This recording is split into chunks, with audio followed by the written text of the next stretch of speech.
is a Fox News alert. You're looking at some file video there, but within the past few hours, we're getting news from South Korea that North Korea launched a salvo of ballistic missiles from the East Coast Thursday.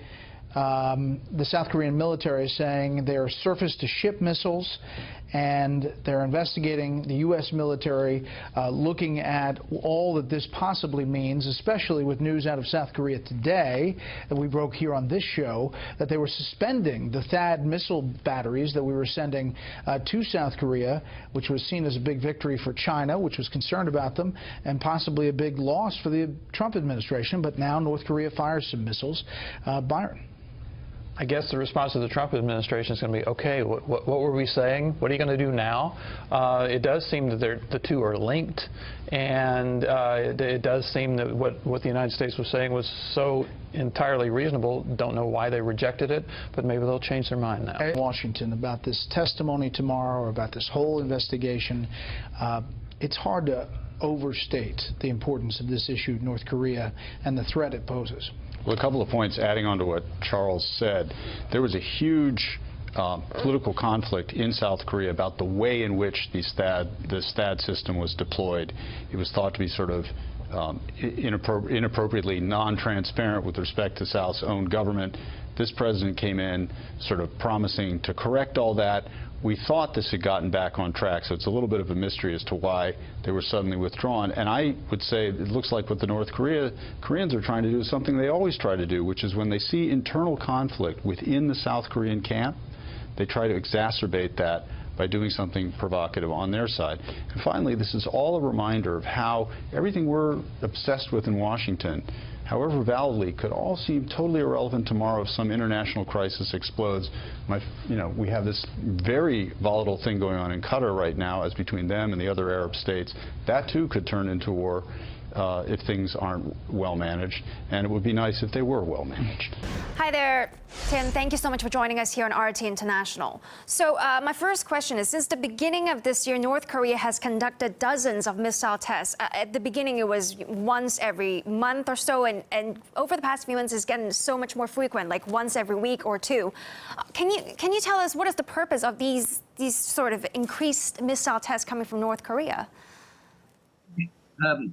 North Korea is in a period of great vulnerability at the moment. It's a period between when it's obvious that they can develop a proper deterrent against the United States, in other words, ultimately being able to strike the U.S. mainland, and actually attaining that. So in this period between those two times, then they are particularly vulnerable, because the United States may be tempted to attack now, because if it doesn't, then it won't be able to attack in the future. So there's a vulnerability gap they're facing. But I mean, it's aimed at, it's an anti-ship missile. And I would think the North Koreans are particularly worried about amphibious, well, two things.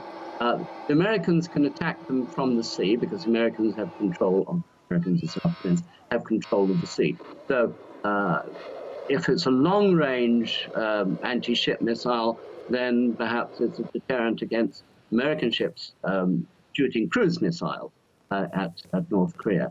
The other thing they're particularly worried about, I presume, is amphibious landings. Now, it was the amphibious landings at Incheon in 1950 which turned the tide of the Korean War, and this is one of the features of the joint U.S.-South Korean military exercises. Twice a year, they have these amphibious landings. So one presumes that the Americans, in the event of a war, plan amphibious landings, either in sort of marine attacks, decapitation attacks, or something more substantial. So anti-ship missiles, of course, are an important part of the arsenal to defend against that. The North Korea issue is the top priority for the international community. Japan will continue to coordinate closely with the United States to take concrete steps to deter North Korea. What kind of reaction do you think we'll see this time around from Japan and the U.S. as well? The same. I mean, this is Abe.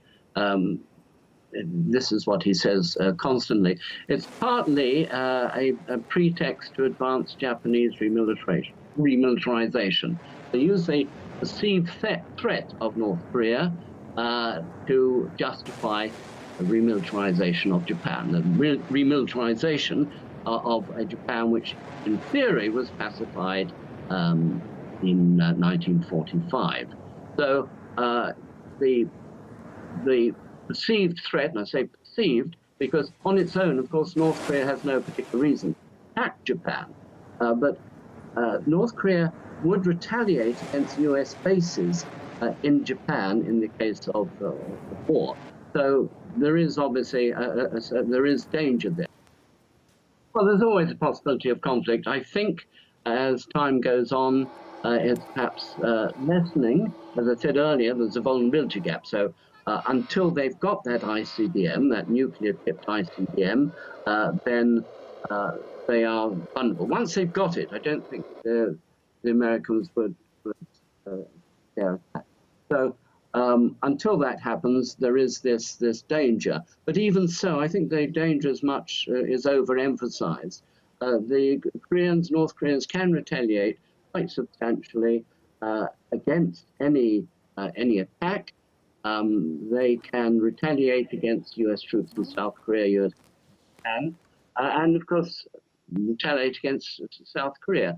And within South Korea, at any one time, there are some 200,000 American civilians. So all those will be put into jeopardy if there is a war. So personally,